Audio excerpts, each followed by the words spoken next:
Bino bye birooto n'amakulu gaabyo. Omuntu okuloota ng'olya ebibala, mu luzungu kiyite fruits, kitegeeza ki? Ye ebibala bino bibala nga ki? Bibala ng'emiyembe, berries, ebibala ennyaanya, ekintu kyonna ekibala.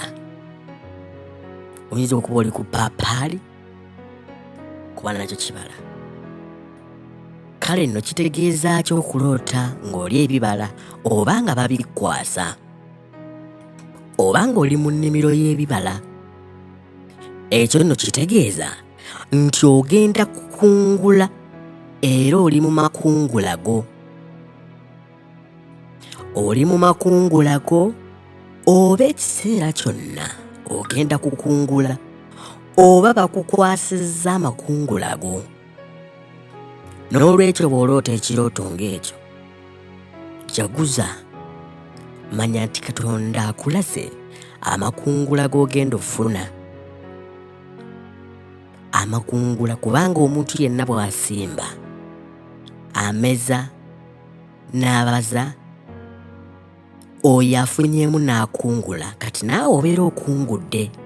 Oyinza okuba okungudde mu mikwano gyo gye wasigamu,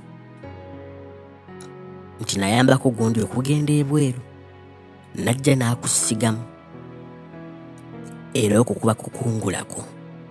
Oyinza okuba olina omuntu gwakolera ekintu ekirungi ng'ogenda kukungula bw'otyo nga Katonda waba amulambise.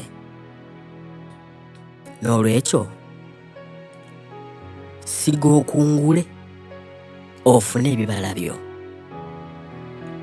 Okumanya ebisingawo, subscribing, okomentinge, olekewo n'ekibuuzo kijja kuddibwamu.